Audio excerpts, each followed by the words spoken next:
अग्निकृतं नारायणस्तोत्रम्।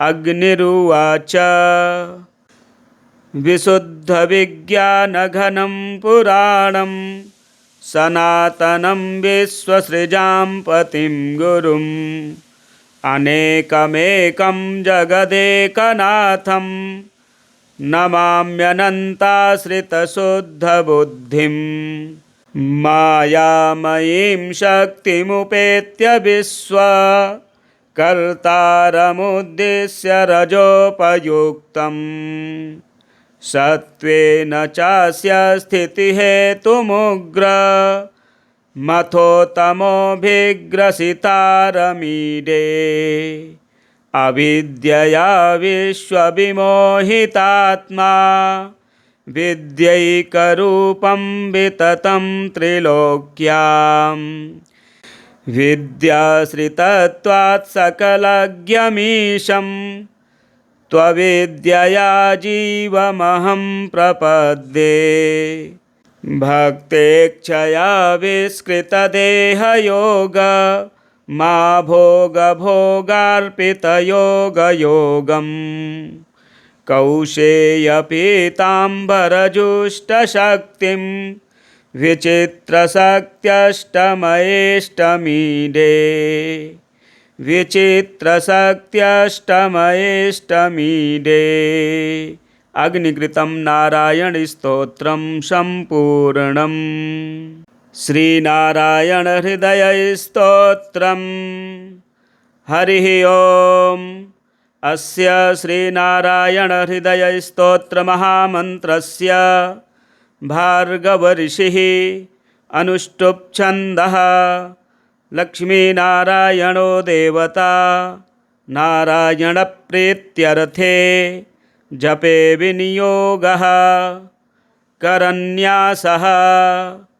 नारायणः परं ज्योतिरिति अंगुष्ठाभ्यां नमः। नारायणः परं ब्रह्मेति तर्जनीभ्यां नमः। नारायणः परो देव इति मध्यमाभ्यां नमः। नारायणः परं धामेति अनामिकाभ्यां नमः। नारायणः परो धर्म इति कनिष्ठिकाभ्यां नमः।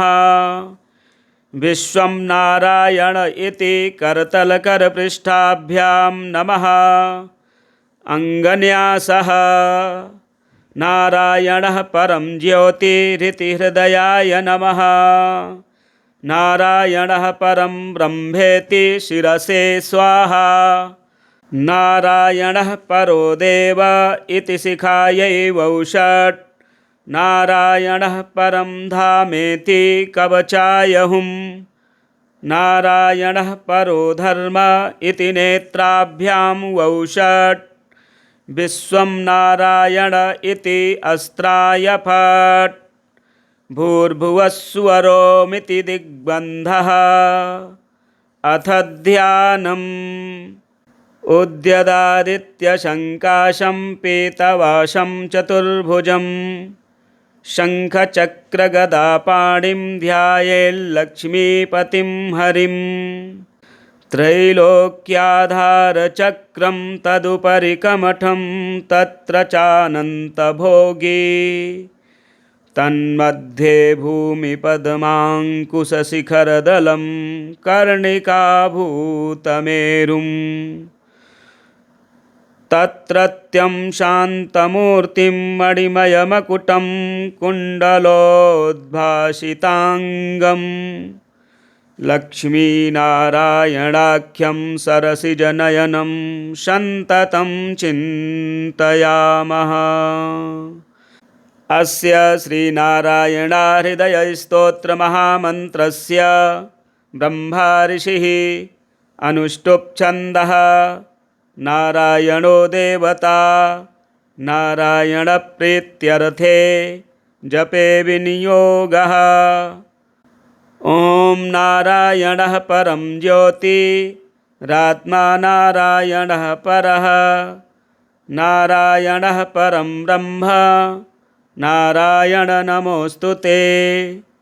नारायणः परो देवो धाता नारायणः परः नारायणः परो धाता नारायण नमोऽस्तु ते नारायणः परं धाम ध्यानं नारायणः परः नारायण परो धर्मो नारायण नमोऽस्तु ते नारायणः परो देवो विद्या नारायणः परः विश्वं नारायणः साक्षान् नारायण नमोऽस्तु ते नारायणाद्विधिर्जातो जातो नारायणाद्भवः जातो नारायणादिन्द्रो नारायण नमोऽस्तु ते रविर्नारायणस्तेजः चन्द्रो नारायणो महः वह्निर्नारायणः साक्षात् नारायण नमोऽस्तु ते नारायण उपास्यः स्याद् गुरुर्नारायणः परः नारायणः परो बोधो नारायण नमोऽस्तु ते नारायणः फलं मुख्यं सिद्धिर्नारायणः सुखं हरिर्नारायणः शुद्धिर्नारायण नमोऽस्तु ते निगमावेदितानन्त कल्याणगुणवारिधे नारायण नमस्तेस्तु नरकार्णवतारक जन्ममृत्युजराव्याधि पारतन्त्र्यादिभिः सदा दोषैरस्पृष्टरूपाय नारायण नमोऽस्तु ते वेदशास्त्रार्थविज्ञान साध्यभक्त्येकगोचर नारायण नमस्तेस्तु मामुद्धर भवार्णवात् नित्यानन्दमहोदार परात्पर जगत्पते नारायण नमस्तेस्तु मोक्षसाम्राज्यदायिने आब्रह्मस्तम्भपर्यन्तमखिलात्ममहाश्रय सर्वभूतात्मभूतात्मन् नारायण नमोऽस्तु ते पालिताशेषलोकाय पुण्यश्रवणकीर्तन नारायण नमस्तेस्तु प्रलयोदकशायिने निरस्तसर्वदोषाय भक्त्यादिगुणदायिने नारायण नमस्तेस्तु त्वां विना नहि मे गतिः धर्मार्थकाममोक्षाख्य पुरुषार्थप्रदायिने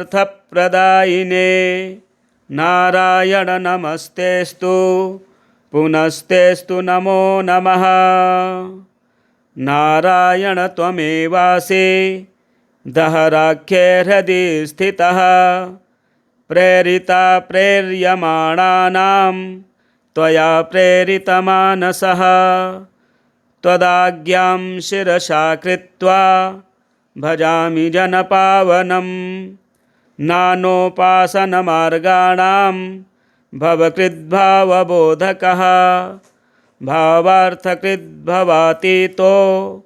भवसौख्यप्रदो मम त्वन्मायामोहितं विश्वं त्वयैव परिकल्पितं त्वधिष्ठानमात्रेण सा वै सर्वार्थकारिणी त्वमेव तां पुरस्कृत्य मम कामान् समर्थय न मे त्वदन्यस्त्रातास्ति त्वदन्यन्न हि दैवतं त्वदन्यं न हि जानामि पालकं पुण्यवर्धनं यावत् सांसारिको भावो मनस्थो भावनात्मकः तावत् सिद्धिर्भवेत् साध्या सर्वदा सर्वदा विभो पापीनामहमेकाग्रो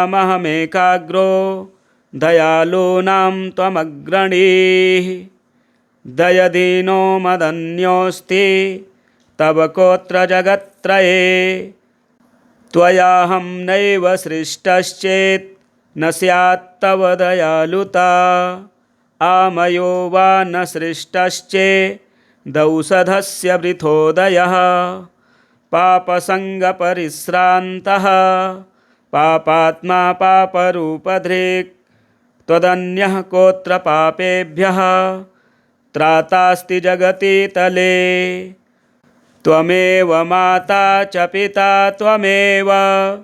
त्वमेव बन्धुश्च सखा त्वमेव वेद्या द्रविणं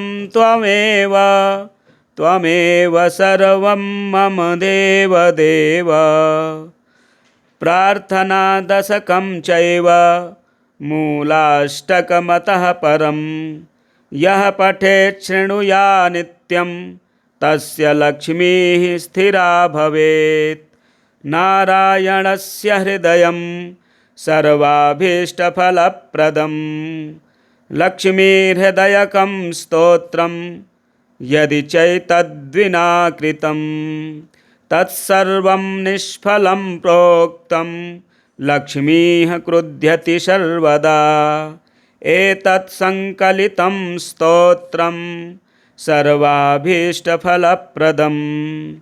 जपेत् संकलितं कृत्वा सर्वाभीष्टमवाप्नुयात् नारायणस्य हृदयम् आदौ जप्त्वा ततः परं लक्ष्मीहृदयकं स्तोत्रं जपेन्नारायणं पुनः पुनर्नारायणं जप्त्वा पुनर्लक्ष्मीनुतिं जपेत् तद्वद्धोमादिकं कुर्यादेतत्सङ्कलितं शुभम् एवं मध्ये द्विवारेण जपेत् संकलितं शुभं लक्ष्मीहृदयके स्तोत्रे सर्वमन्यत् प्रकाशितं सर्वान् कामान् वाप्नोति आधिव्याधिभयं हरेत् गोप्यमेतत् सदा कुर्यात् न सर्वत्र प्रकाशयेत्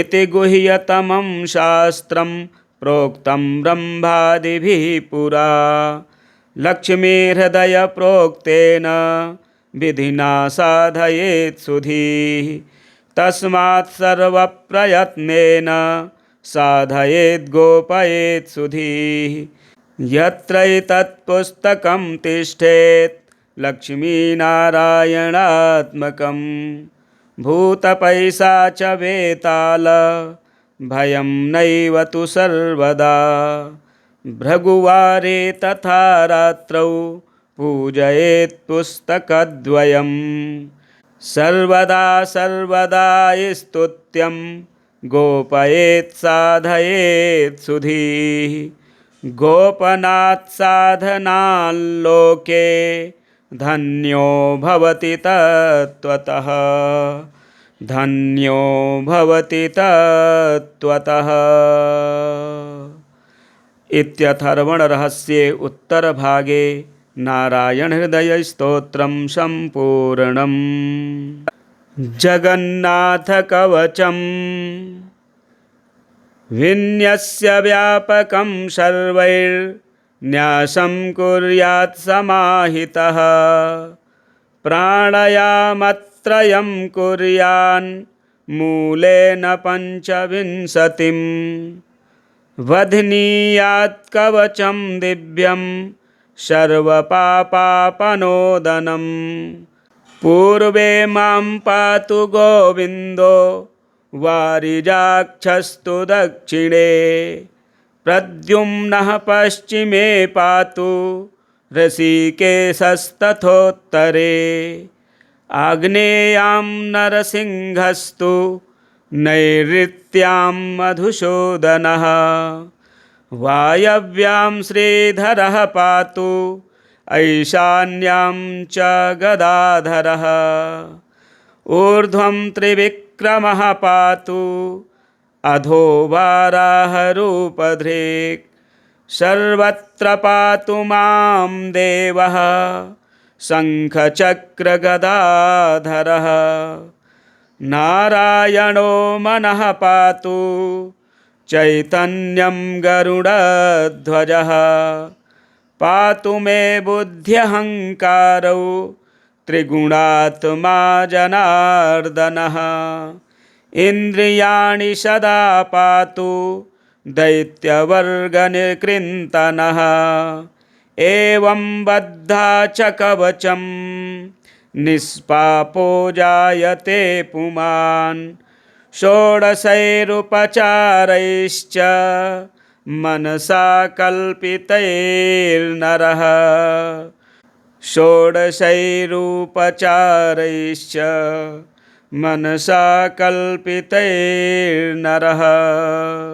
श्रीस्कन्दपुराणे जगन्नाथकवचं सम्पूर्णम्। अग्निकृतं नारायणस्तोत्रम्। अग्निरुवाच विशुद्धविज्ञानघनं पुराणं सनातनं विश्वसृजां पतिं गुरुम् अनेकमेकं जगदेकनाथं नमाम्यनन्ताश्रितशुद्धबुद्धिं। मायामयीं शक्तिमुपेत्य विश्वकर्तारमुद्दिश्य रजोपयुक्तम् सत्त्वेन चास्य स्थितिहेतुमुग्र मथोतमोभिग्रसितारमीडे। अविद्यया विश्वविमोहितात्मा विद्यैकरूपं विततं त्रिलोक्याम्। विद्याश्रितत्वात् सकलज्ञमीशं त्वविद्यया जीवमहं प्रपद्ये। भक्तेच्छया विस्कृतदेहयोग मा भोगभोगार्पितयोगयोगम्। कौशेयपीताम्बरजुष्टशक्तिं विचित्रशक्त्यष्टमयेष्टमीडे। विचित्रशक्त्यष्टमयेष्टमीडे।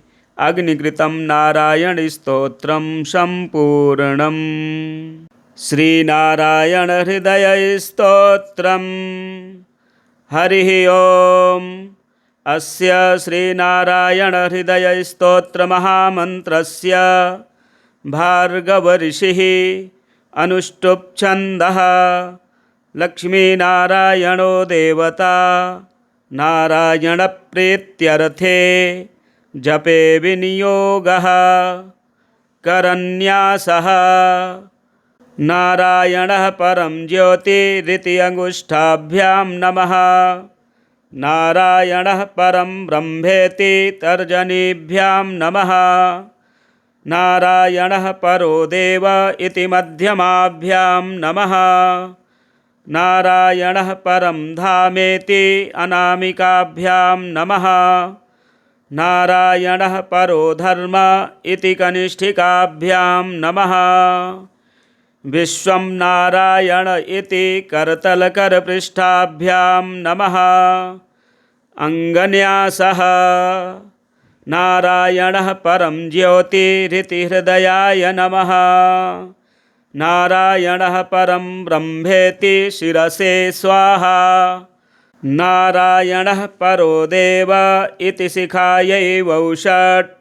नारायणः परं धामेति कवचाय हुम्। नारायणः परो धर्म इति नेत्राभ्यां वौषट्। विश्वं नारायण इति अस्त्राय फट्। भूर्भुवस्सुवरोमिति दिग्बन्धः। अथ ध्यानम्। उद्यदादित्यशङ्काशं पीतवाशं चतुर्भुजं शङ्खचक्रगदापाणिं ध्यायेल्लक्ष्मीपतिं हरिं। त्रैलोक्याधारचक्रं तदुपरि कमठं तत्र चानन्तभोगी। तन्मध्ये भूमिपद्माङ्कुशशिखरदलं कर्णिकाभूतमेरुम्। तत्रत्यं शान्तमूर्तिं मणिमयमकुटं कुण्डलोद्भासिताङ्गं लक्ष्मीनारायणाख्यं सरसिजनयनं सन्ततं चिन्तयामः। अस्य श्रीनारायणाहृदयस्तोत्रमहामन्त्रस्य ब्रह्मा ऋषिः अनुष्टुप् छन्दः नारायणो देवता नारायणप्रीत्यर्थे जपे विनियोगः। ॐ नारायणः परं ज्योतिरात्मा नारायणः परः नारायणः परं ब्रह्म नारायण नमोऽस्तुते। नारायणः परो देवो धाता नारायणः परः नारायणः परो धाता नारायण नमोऽस्तुते। नारायणः परं धाम ध्यानं नारायणः परः नारायण परो धर्मो नारायण नमोऽस्तुते। नारायणः परो देवो विद्या नारायणः परः विश्वं नारायणः साक्षान् नारायण नमोऽस्तुते। नारायणाद्विधिर्जातो जातो नारायणाद्भवः जातो नारायणादिन्द्रो नारायण नमोऽस्तुते। रविर्नारायणस्तेजः चन्द्रो नारायणो महः वह्निर्नारायणः साक्षात् नारायण नमोऽस्तुते। नारायण उपास्यः स्याद् गुरुर्नारायणः परः नारायणः परो बोधो नारायण नमोऽस्तुते। नारायणः फलं मुख्यं सिद्धिर्नारायणः सुखं हरिर्नारायणः शुद्धिर्नारायण नमोऽस्तुते। निगमावेदितानन्त कल्याणगुणवारिधे नारायण नमस्तेस्तु नरकार्णवतारक जन्ममृत्युजरा व्याधि पारतन्त्र्यादिभिः सदा दोषैरस्पृष्टरूपाय नारायण नमोऽस्तुते।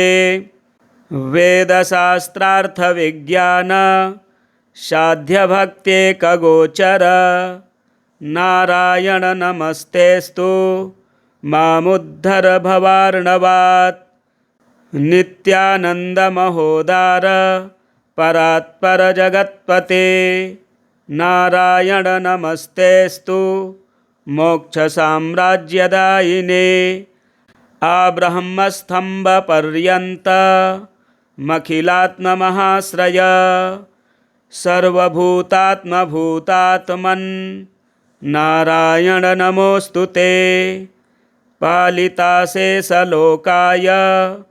पुण्यश्रवणकीर्तन नारायण नमस्तेस्तु प्रलयोदकशायिने निरस्तसर्वदोषाय भक्त्यादिगुणदायिने नारायण नमस्तेस्तु त्वां विना नहि मे गतिः धर्मार्थकाममोक्षाख्य पुरुषार्थप्रदायिने नारायण नमस्तेस्तु पुनस्तेस्तु नमो नमः। नारायण त्वमेवासि दहराख्ये हृदि स्थितः प्रेरिता प्रेर्यमाणानां त्वया प्रेरितमानसः त्वदाज्ञां शिरसा कृत्वा भजामि जनपावनं नानोपासनमार्गाणां भवकृद्भावबोधकः भावार्थकृद्भवातीतो भवसौख्यप्रदो मम त्वन्मायामोहितं विश्वं त्वयैव परिकल्पितं त्वधिष्ठानमात्रेण सा वै सर्वार्थकारिणी त्वमेव तां पुरस्कृत्य मम कामान् समर्थय न मे त्वदन्यस्त्रातास्ति त्वदन्यन्न हि दैवतं त्वदन्यं न हि जानामि पालकं पुण्यवर्धनं यावत् सांसारिको भावो मनस्थो भावनात्मकः तावत् सिद्धिर्भवेत् साध्या सर्वदा सर्वदा विभो पापीनामहमेकाग्रो दयालूनां त्वमग्रणीः दयदीनो मदन्योऽस्ति तव कोऽत्र जगत्त्रये त्वयाहं नैव सृष्टश्चेत् न स्यात्तव दयालुता आमयो वा न सृष्टश्चेदौषधस्य वृथोदयः पापसङ्गपरिश्रान्तः पापात्मा पापरूपधृक् त्वदन्यः कोऽत्र पापेभ्यः त्रातास्ति जगति तले त्वमेव माता च पिता त्वमेव त्वमेव बन्धुश्च सखा त्वमेव त्वमेव वेद्या द्रविणं त्वमेव त्वमेव सर्वं मम देवदेव प्रार्थनादशकं चैव मूलाष्टकमतः परं यः पठेत् शृणुया नित्यं तस्य लक्ष्मीः स्थिरा भवेत् नारायणस्य हृदयं सर्वाभीष्टफलप्रदं लक्ष्मीहृदयकं स्तोत्रं यदि चैतद्विना कृतं तत्सर्वं निष्फलं प्रोक्तं लक्ष्मीः क्रुध्यति सर्वदा एतत् संकलितं स्तोत्रं सर्वाभीष्टफलप्रदं जपेत् संकलितं कृत्वा सर्वाभीष्टमवाप्नुयात् नारायणस्य हृदयम् आदौ जप्त्वा ततः परं लक्ष्मीहृदयकं स्तोत्रं जपेन्नारायणं पुनः पुनर्नारायणं जप्त्वा पुनर्लक्ष्मीनुतिं जपेत् तद्वद्धोमादिकं कुर्यादेतत्सङ्कलितं शुभम् एवं मध्ये द्विवारेण जपेत् संकलितं शुभं लक्ष्मीहृदयके स्तोत्रे सर्वमन्यत् प्रकाशितं सर्वान् कामानवाप्नोति आधिव्याधिभयं हरेत् गोप्यमेतत् सदा कुर्यात् न सर्वत्र प्रकाशयेत् इति गुह्यतमं शास्त्रं प्रोक्तं ब्रह्मादिभिः पुरा लक्ष्मीहृदय प्रोक्तेन विधिना साधयेत् सुधीः तस्मात् सर्वप्रयत्नेन साधयेत् गोपयेत् सुधीः यत्र एतत्पुस्तकं तिष्ठेत् लक्ष्मीनारायणात्मकं भूतपैशाच वेताल भयं नैव तु सर्वदा भृगुवारे तथा रात्रौ पूजयेत् पुस्तकद्वयं सर्वदा सर्वदा स्तुत्यं गोपयेत् साधयेत् सुधीः गोपनात् साधनाल्लोके धन्यो भवति तत्त्वतः धन्यो भवति तत्त्वतः। इत्यथर्वणरहस्ये उत्तरभागे नारायणहृदयस्तोत्रं सम्पूर्णम्। जगन्नाथकवचं विन्यस्य व्यापकं सर्वैर्न्यासं कुर्यात् समाहितः प्राणायामत्रयं कुर्यान् मूलेन 25 वध्नीयात् कवचं दिव्यं सर्वपापापनोदनं। पूर्वे मां पातु गोविन्दो वारिजाक्षस्तु दक्षिणे। प्रद्युम्नः पश्चिमे पातु ऋषिकेशस्तथोत्तरे। आग्नेयां नरसिंहस्तु नैऋत्यां मधुसूदनः। वायव्यां श्रीधरः पातु ऐशान्यां च गदाधरः। ऊर्ध्वं त्रिविक्रमः पातु अधो वाराहरूपधृक्। सर्वत्र पातु मां देवः शङ्खचक्रगदाधरः। नारायणो मनः पातु चैतन्यं गरुडध्वजः। पातु मे बुद्ध्यहङ्कारौ त्रिगुणात्मा जनार्दनः। इन्द्रियाणि सदा पातु दैत्यवर्गनिकृन्तनः। एवं बद्धा च कवचं निष्पापो जायते पुमान्।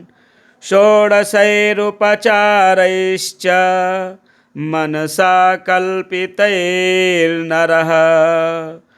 षोडशैरुपचारैश्च मनसा कल्पितैर्नरः। श्रीस्कन्दपुराणे जगन्नाथकवचं सम्पूर्णम्। अग्निकृतं नारायणस्तोत्रम्। अग्निरुवाच विशुद्धविज्ञानघनं पुराणं सनातनं विश्वसृजां पतिं गुरुम्। अनेकमेकं जगदेकनाथं नमाम्यनन्ताश्रितशुद्धबुद्धिं। मायामयीं शक्तिमुपेत्य विश्वकर्तारमुद्दिश्य रजोपयुक्तं। सत्त्वेन चास्य स्थितिहेतुमुग्र मथोतमोभिग्रसितारमीडे।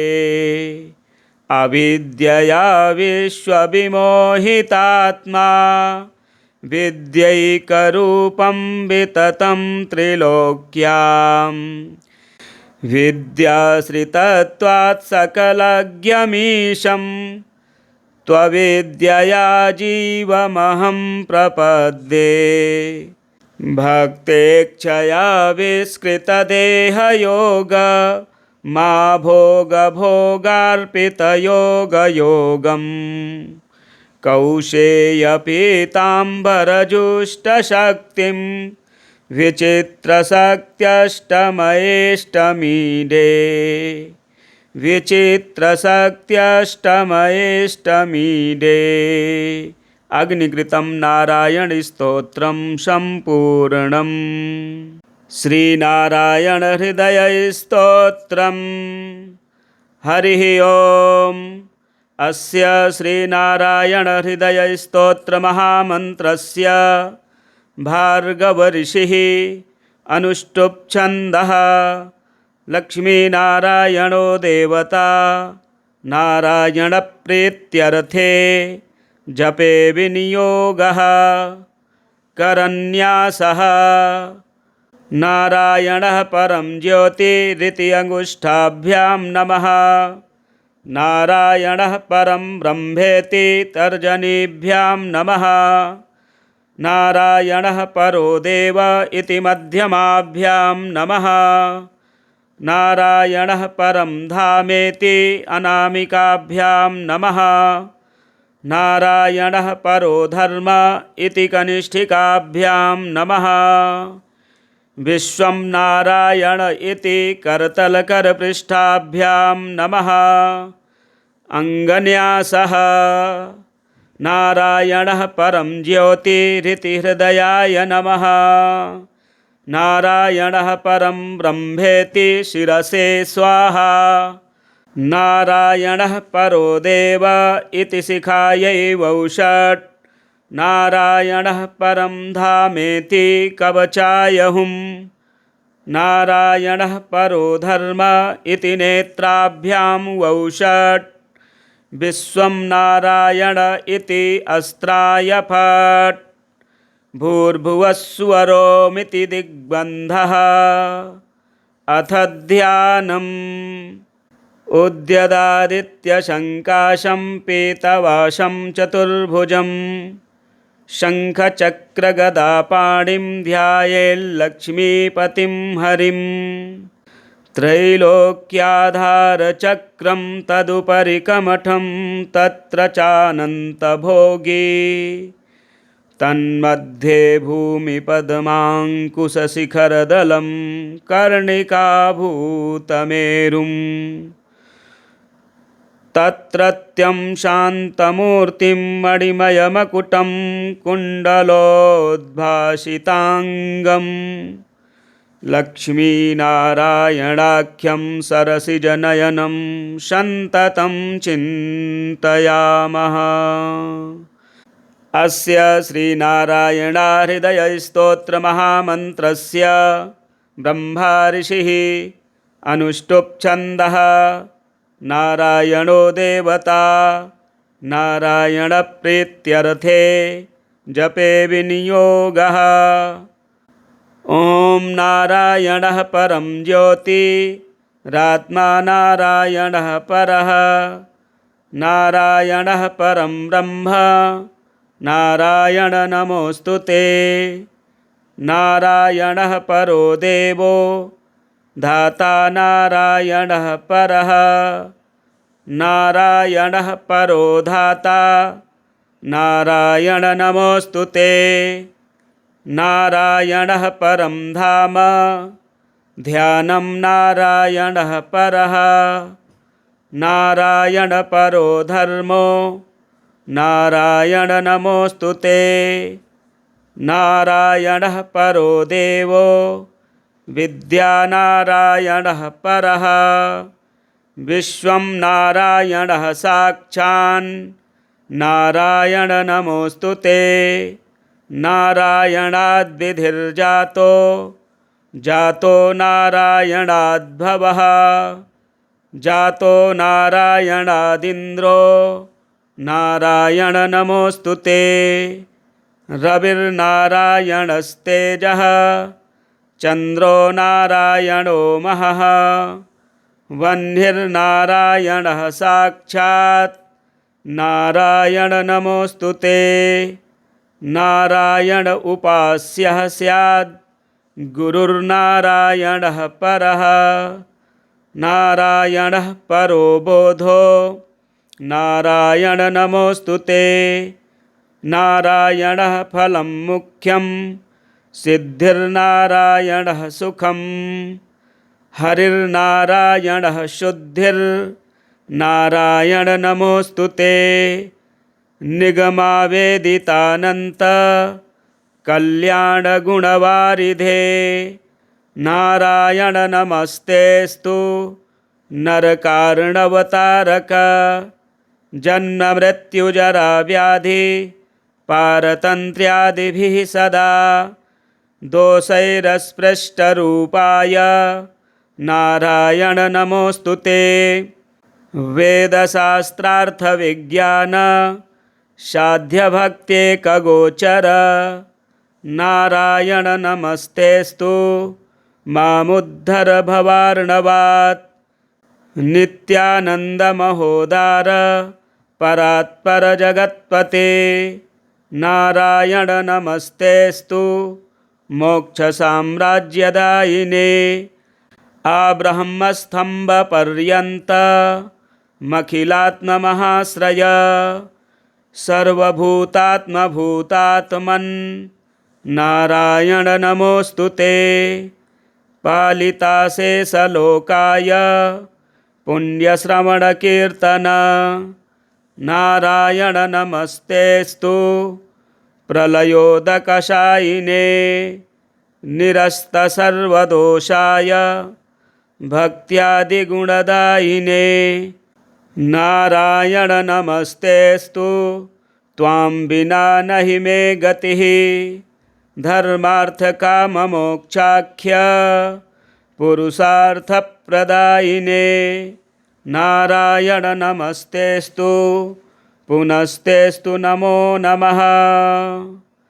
नारायण त्वमेवासि दहराख्ये हृदि स्थितः प्रेरिता प्रेर्यमाणानां त्वया प्रेरितमानसः त्वदाज्ञां शिरसा कृत्वा भजामि जनपावनं नानोपासनमार्गाणां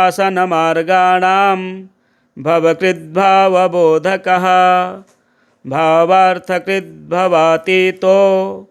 भवसौख्यप्रदो मम त्वन्मायामोहितं विश्वं त्वयैव परिकल्पितं त्वधिष्ठानमात्रेण सा वै सर्वार्थकारिणी त्वमेव तां पुरस्कृत्य मम कामान् समर्थय। न मे त्वदन्यस्त्रातास्ति त्वदन्यन्न हि दैवतं त्वदन्यं न हि जानामि पालकं पुण्यवर्धनं यावत् सांसारिको भावो मनस्थो भावनात्मकः तावत् सिद्धिर्भवेत् साध्या सर्वदा सर्वदा विभो पापीनामहमेकाग्रो दयालूनां त्वमग्रणीः दयदीनो मदन्योऽस्ति तव कोऽत्र जगत्त्रये त्वयाहं नैव सृष्टश्चेत् न स्यात्तव दयालुता आमयो वा न सृष्टश्चेदौषधस्य वृथोदयः पापसङ्गपरिश्रान्तः पापात्मा पापरूपधृक् त्वदन्यः कोऽत्र पापेभ्यः त्रातास्ति जगति तले त्वमेव माता च पिता त्वमेव त्वमेव बन्धुश्च सखा त्वमेव त्वमेव वेद्या द्रविणं त्वमेव त्वमेव सर्वं मम देवदेव प्रार्थनादशकं चैव मूलाष्टकमतः परं यः पठेत् शृणुया नित्यं तस्य लक्ष्मीः स्थिरा भवेत् नारायणस्य हृदयं सर्वाभीष्टफलप्रदं लक्ष्मीहृदयकं स्तोत्रं यदि चैतद्विना कृतं तत्सर्वं निष्फलं प्रोक्तं लक्ष्मीः क्रुध्यति सर्वदा एतत् संकलितं स्तोत्रं सर्वाभीष्टफलप्रदं जपेत् संकलितं कृत्वा सर्वाभीष्टमवाप्नुयात् नारायणस्य हृदयम् आदौ जप्त्वा ततः परं लक्ष्मीहृदयकं स्तोत्रं जपेन्नारायणं पुनः पुनर्नारायणं जप्त्वा पुनर्लक्ष्मीनुतिं जपेत् तद्वद्धोमादिकं कुर्यादेतत्सङ्कलितं शुभम् एवं मध्ये द्विवारेण जपेत् संकलितं शुभं लक्ष्मीहृदयके स्तोत्रे सर्वमन्यत् प्रकाशितं सर्वान् कामान् वाप्नोति आधिव्याधिभयं हरेत् गोप्यमेतत् सदा कुर्यात् न सर्वत्र प्रकाशयेत् इति गुह्यतमं शास्त्रं प्रोक्तं ब्रह्मादिभिः पुरा लक्ष्मीहृदयप्रोक्तेन विधिना साधयेत् सुधीः तस्मात् सर्वप्रयत्नेन साधयेत् गोपयेत् सुधीः यत्रैतत्पुस्तकं तिष्ठेत् लक्ष्मीनारायणात्मकं भूतपैशाच वेताल भयं नैव तु सर्वदा भृगुवारे तथा रात्रौ पूजयेत् पुस्तकद्वयम् सर्वदा सर्वदा गोपयेत् साधयेत् सुधीः गोपनात् साधनाल्लोके धन्यो भवति तत्त्वतः धन्यो भवति तत्त्वतः। इत्यथर्वणरहस्ये उत्तरभागे नारायणहृदयस्तोत्रं सम्पूर्णम्। जगन्नाथकवचं विन्यस्य व्यापकं सर्वैर्न्यासं कुर्यात् समाहितः प्राणायामत्रयं कुर्यान् मूलेन पञ्चविंशतिं वध्नीयात् कवचं दिव्यं सर्वपापापनोदनम् पूर्वे मां पातु गोविन्दो वारिजाक्षस्तु दक्षिणे प्रद्युम्नः पश्चिमे पातु ऋषिकेशस्तथोत्तरे आग्नेयां नरसिंहस्तु नैऋत्यां मधुसूदनः वायव्यां श्रीधरः पातु ऐशान्यां च गदाधरः ऊर्ध्वं त्रिविक्रमः पातु अधो वाराहरूपधृक् सर्वत्र पातु मां देवः शङ्खचक्रगदाधरः नारायणो मनः पातु चैतन्यं गरुडध्वजः पातु मे बुद्ध्यहङ्कारौ त्रिगुणात्मा जनार्दनः इन्द्रियाणि सदा पातु दैत्यवर्गनिकृन्तनः एवं बद्धा च कवचं निष्पापो जायते पुमान् षोडशैरुपचारैश्च मनसा कल्पितैर्नरः षोडशैरुपचारैश्च मनसा कल्पितैर्नरः। श्रीस्कन्दपुराणे जगन्नाथकवचं सम्पूर्णम्। अग्निकृतं नारायणस्तोत्रम्। अग्निरुवाच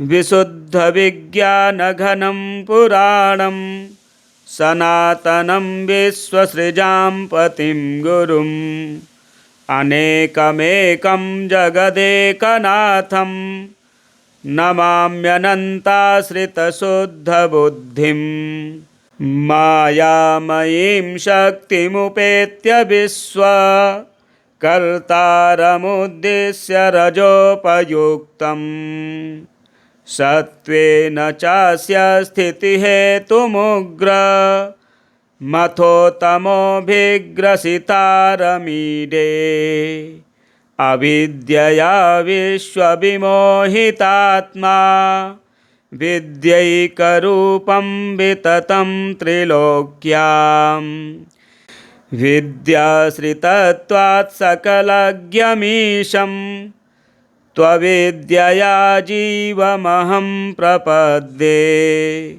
भक्तेच्छया विस्कृतदेहयोग मा भोगभोगार्पितयोगयोगम् कौशेयपीताम्बरजुष्टशक्तिं विचित्रशक्त्यष्टमयेष्टमीडे विचित्रशक्त्यष्टमयेष्टमीडे। अग्निकृतं नारायणस्तोत्रं सम्पूर्णम्। श्रीनारायणहृदयस्तोत्रम्। हरिः ओम्।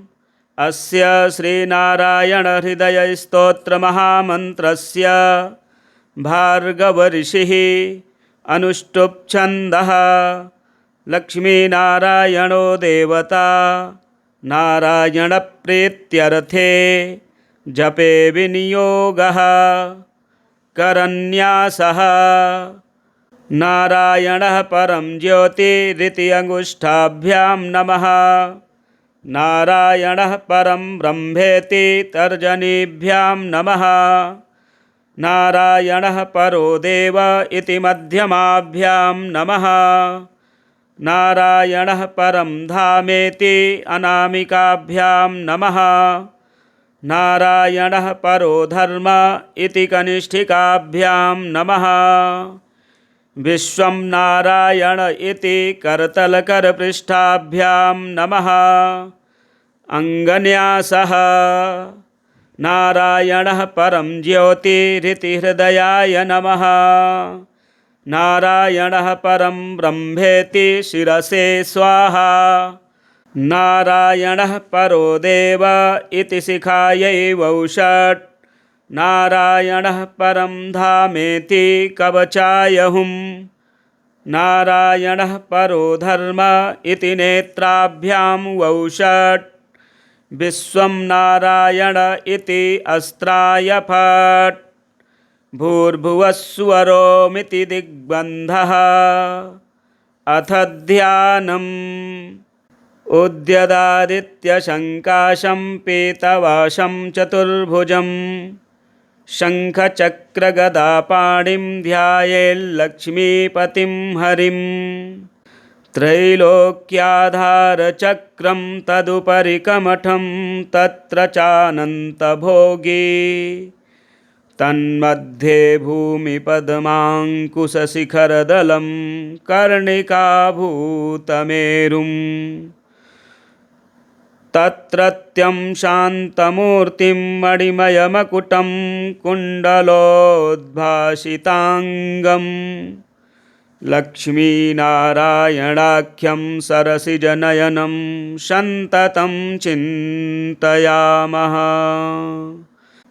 अस्य श्रीनारायणाहृदयस्तोत्रमहामन्त्रस्य ब्रह्मा ऋषिः अनुष्टुप् छन्दः। नारायणो देवता नारायणप्रीत्यर्थे जपे विनियोगः। ॐ नारायणः परं ज्योतिरात्मा नारायणः परः। नारायणः परं ब्रह्म नारायण नमोऽस्तु ते। नारायणः परो देवो धाता नारायणः परः। नारायणः परो धाता नारायण नमोऽस्तु ते। नारायणः परं धाम ध्यानं नारायणः परः। नारायण परो धर्मो नारायण नमोऽस्तु ते। नारायणः परो देवो विद्या नारायणः परः। विश्वं नारायणः साक्षान् नारायण नमोऽस्तु ते। नारायणाद्विधिर्जातो जातो नारायणाद्भवः। जातो नारायणादिन्द्रो नारायण नमोऽस्तु ते। रविर्नारायणस्तेजः चन्द्रो नारायणो महः।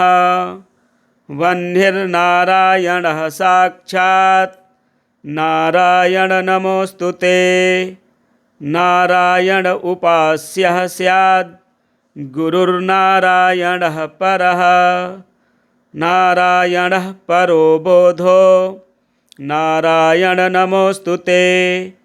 नारायणः फलं मुख्यं सिद्धिर्नारायणः सुखं। हरिर्नारायणः शुद्धिर्नारायण नमोऽस्तु ते। निगमावेदितानन्त कल्याणगुणवारिधे नारायण नमस्तेस्तु।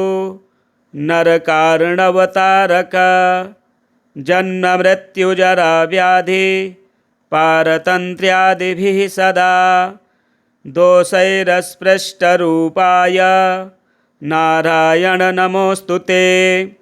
वेदशास्त्रार्थविज्ञान साध्यभक्त्येकगोचर नारायण नमस्तेस्तु मामुद्धर भवार्णवात्।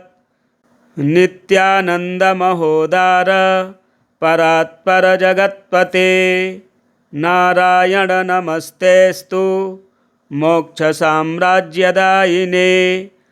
आब्रह्मस्तम्भपर्यन्तमखिलात्ममहाश्रय सर्वभूतात्मभूतात्मन् नारायण नमोऽस्तु ते। पालिताशेषलोकाय पुण्यश्रवणकीर्तन नारायण नमस्तेस्तु प्रलयोदकशायिने। निरस्तसर्वदोषाय भक्त्यादिगुणदायिने नारायण नमस्तेस्तु त्वां विना नहि मे गतिः। धर्मार्थकाममोक्षाख्य पुरुषार्थप्रदायिने नारायण नमस्तेस्तु पुनस्तेस्तु नमो नमः। नारायण त्वमेवासि दहराख्ये हृदि स्थितः प्रेरिता प्रेर्यमाणानां त्वया प्रेरितमानसः। त्वदाज्ञां शिरसा कृत्वा भजामि जनपावनं नानोपासनमार्गाणां भवकृद्भावबोधकः। भावार्थकृद्भवातीतो भवसौख्यप्रदो मम। त्वन्मायामोहितं विश्वं त्वयैव परिकल्पितं त्वधिष्ठानमात्रेण सा वै सर्वार्थकारिणी। त्वमेव तां पुरस्कृत्य मम कामान् समर्थय।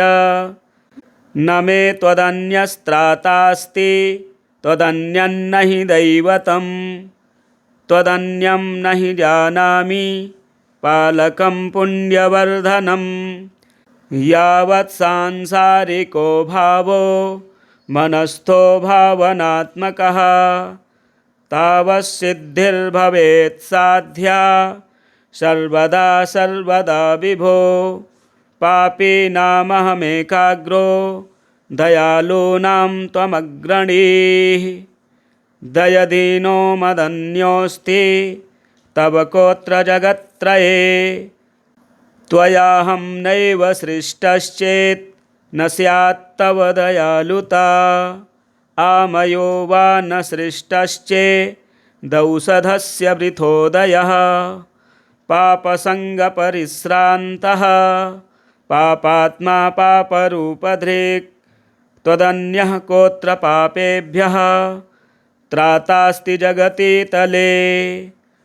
त्वमेव माता च पिता त्वमेव त्वमेव बन्धुश्च सखा त्वमेव त्वमेव वेद्या द्रविणं त्वमेव त्वमेव सर्वं मम देवदेव।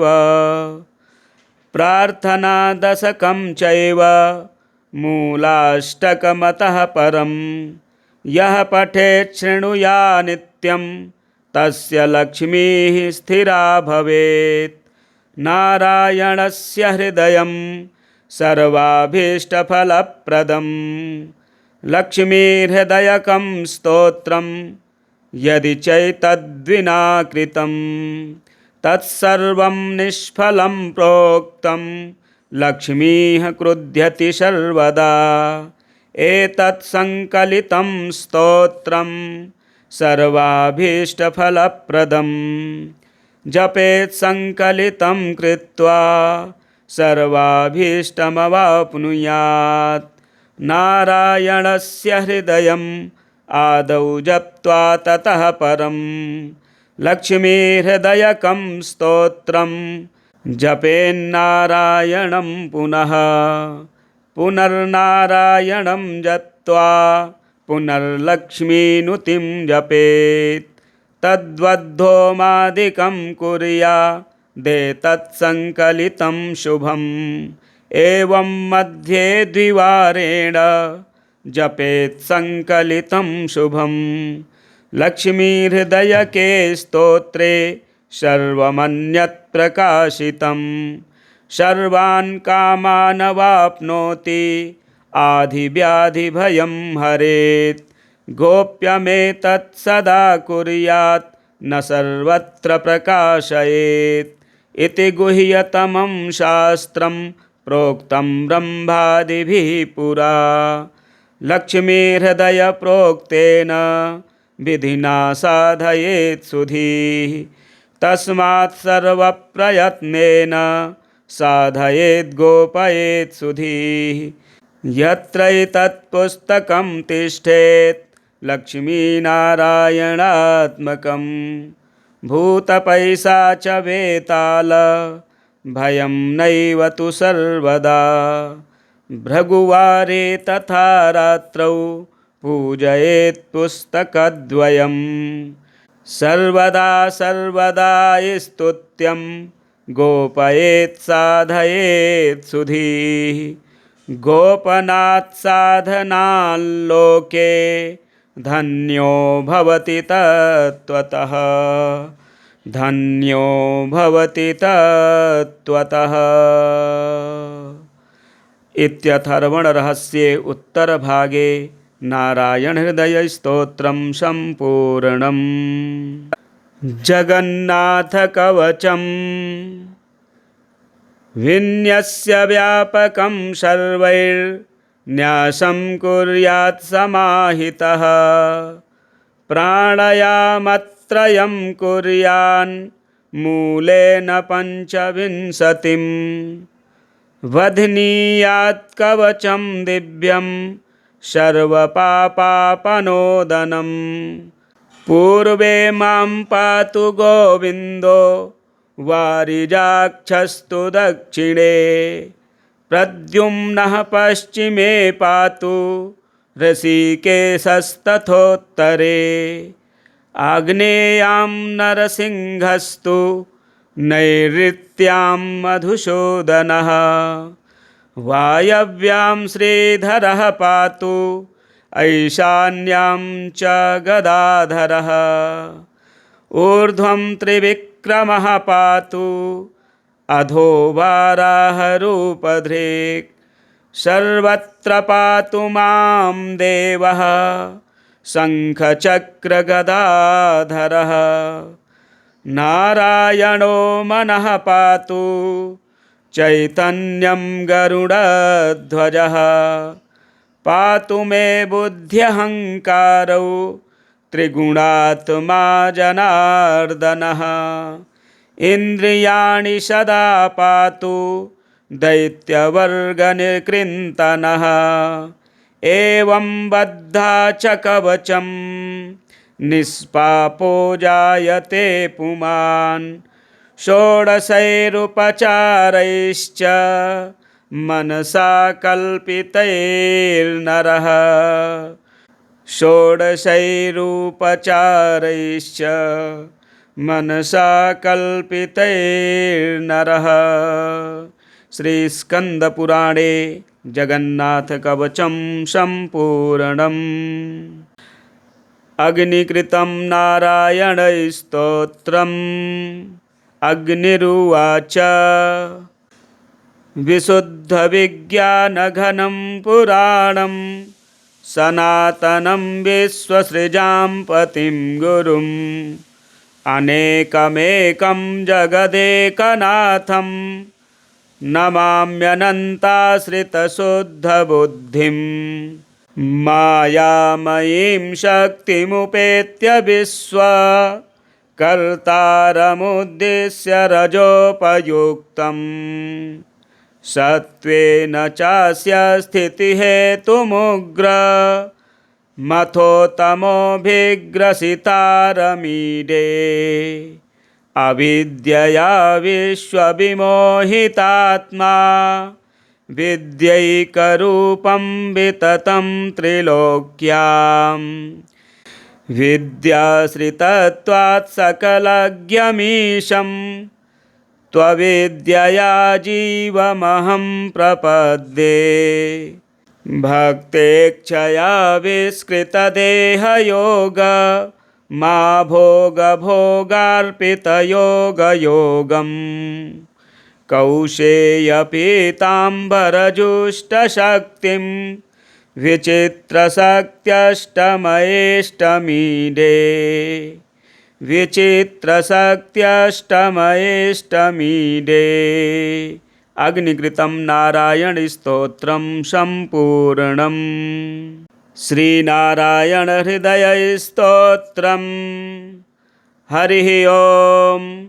अस्य श्रीनारायणहृदयस्तोत्रमहामन्त्रस्य भार्गवऋषिः अनुष्टुप् छन्दः। लक्ष्मीनारायणो देवता नारायणप्रीत्यर्थे जपे विनियोगः। करन्यासः नारायणः परं ज्योतिरिति अंगुष्ठाभ्यां नमः। नारायणः परं ब्रह्मेति तर्जनीभ्यां नमः। नारायणः परो देव इति मध्यमाभ्यां नमः। नारायणः परं धामेति अनामिकाभ्यां नमः। नारायणः परो धर्म इति कनिष्ठिकाभ्यां नमः। विश्वं नारायण इति करतलकरपृष्ठाभ्यां नमः। अंगन्यासः नारायणः परं ज्योतिरिति हृदयाय नमः। नारायणः परं ब्रह्मेति शिरसे स्वाहा। नारायणः परो देव इति शिखायै वौषट्। नारायणः परं धामेति कवचाय हुम्। नारायणः परो धर्म इति नेत्राभ्यां वौषट्। विश्वं नारायण इति अस्त्राय फट्। भूर्भुवस्वरोमिति दिग्बन्धः। अथ ध्यानम्। उद्यदादित्यशङ्काशं पीतवाशं चतुर्भुजं शङ्खचक्रगदापाणिं ध्यायेल्लक्ष्मीपतिं हरिं। त्रैलोक्याधारचक्रं तदुपरि कमठं तत्र चानन्तभोगी। तन्मध्ये भूमिपद्माङ्कुशशिखरदलं कर्णिकाभूतमेरुम्। तत्रत्यं शान्तमूर्तिं मणिमयमकुटं कुण्डलोद्भासिताङ्गं। लक्ष्मीनारायणाख्यं सरसिजनयनं सन्ततं चिन्तयामः। अस्य श्रीनारायणहृदयस्तोत्रमहामन्त्रस्य ब्रह्मऋषिः अनुष्टुप् छन्दः। नारायणो देवता नारायणप्रीत्यर्थे जपे विनियोगः। ॐ नारायणः परं ज्योतिरात्मा नारायणः परः। नारायणः परं ब्रह्म नारायण नमोऽस्तु ते।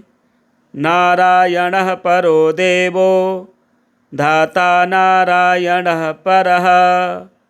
नारायणः परो धाता नारायण नमोऽस्तु ते। नारायणः परं धाम ध्यानं नारायणः परः। नारायण परो धर्मो नारायण नमोऽस्तु ते। नारायणः परो देवो विद्या नारायणः परः।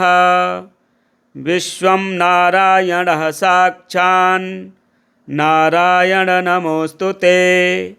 नारायणाद्विधिर्जातो जातो नारायणाद्भवः। जातो नारायणादिन्द्रो नारायण नमोऽस्तु ते। रविर्नारायणस्तेजः चन्द्रो नारायणो महः। वह्निर्नारायणः साक्षात् नारायण नमोऽस्तु ते। नारायण उपास्यः स्यात् गुरुर्नारायणः परः। नारायणः परो बोधो नारायण नमोऽस्तु ते। नारायणः फलं मुख्यं सिद्धिर्नारायणः सुखम्। हरिर्नारायणः शुद्धिर्नारायण नमोऽस्तु ते। निगमावेदितानन्त कल्याणगुणवारिधे नारायण नमस्तेस्तु। नरकार्णवतारक जन्ममृत्युजराव्याधि पारतन्त्र्यादिभिः सदा दोषैरस्पृष्टरूपाय नारायण नमोऽस्तु ते। वेदशास्त्रार्थविज्ञान साध्यभक्त्येकगोचर नारायण नमस्तेस्तु। मामुद्धर भवार्णवात् नित्यानन्दमहोदार परात्पर जगत्पते नारायण नमस्तेस्तु। मोक्षसाम्राज्यदायिने आब्रह्मस्तम्भपर्यन्तमखिलात्ममहाश्रय सर्वभूतात्मभूतात्मन् नारायण नमोऽस्तु ते। पालिताशेषलोकाय पुण्यश्रवणकीर्तन नारायण नमस्तेस्तु। प्रलयोदकशायिने निरस्तसर्वदोषाय भक्त्यादिगुणदायिने नारायण नमस्तेस्तु। त्वां विना नहि मे गतिः धर्मार्थकाममोक्षाख्य पुरुषार्थप्रदायिने नारायण नमस्तेस्तु। पुनस्तेस्तु नमो नमः। नारायण त्वमेवासि दहराख्ये हृदि स्थितः प्रेरिता प्रेर्यमाणानां त्वया प्रेरितमानसः त्वदाज्ञां शिरसा कृत्वा भजामि जनपावनं नानोपासनमार्गाणां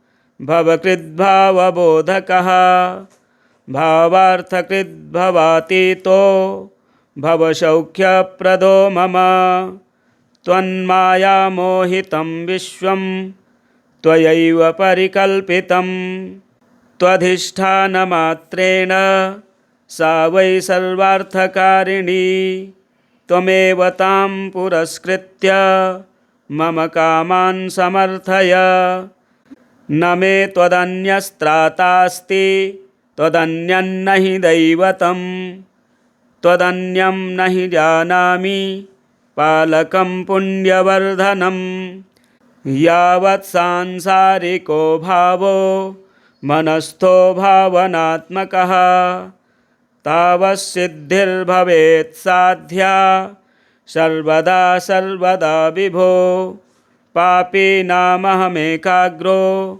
दयालूनां त्वमग्रणीः दयदीनो मदन्योऽस्ति तव कोऽत्र जगत्त्रये त्वयाहं नैव सृष्टश्चेत् न स्यात्तव दयालुता आमयो वा न सृष्टश्चेदौषधस्य वृथोदयः पापसङ्गपरिश्रान्तः पापात्मा पापरूपधृक् त्वदन्यः कोऽत्र पापेभ्यः त्रातास्ति जगति तले त्वमेव माता च पिता त्वमेव त्वमेव बन्धुश्च सखा त्वमेव त्वमेव वेद्या द्रविणं त्वमेव त्वमेव सर्वं मम देवदेव प्रार्थनादशकं चैव मूलाष्टकमतः परं यः पठेत् शृणुया नित्यं तस्य लक्ष्मीः स्थिरा भवेत् नारायणस्य हृदयं सर्वाभीष्टफलप्रदं लक्ष्मीहृदयकं स्तोत्रं यदि चैतद्विना कृतं तत्सर्वं निष्फलं प्रोक्तं लक्ष्मीः क्रुध्यति सर्वदा। एतत् सङ्कलितं स्तोत्रं सर्वाभीष्टफलप्रदम्।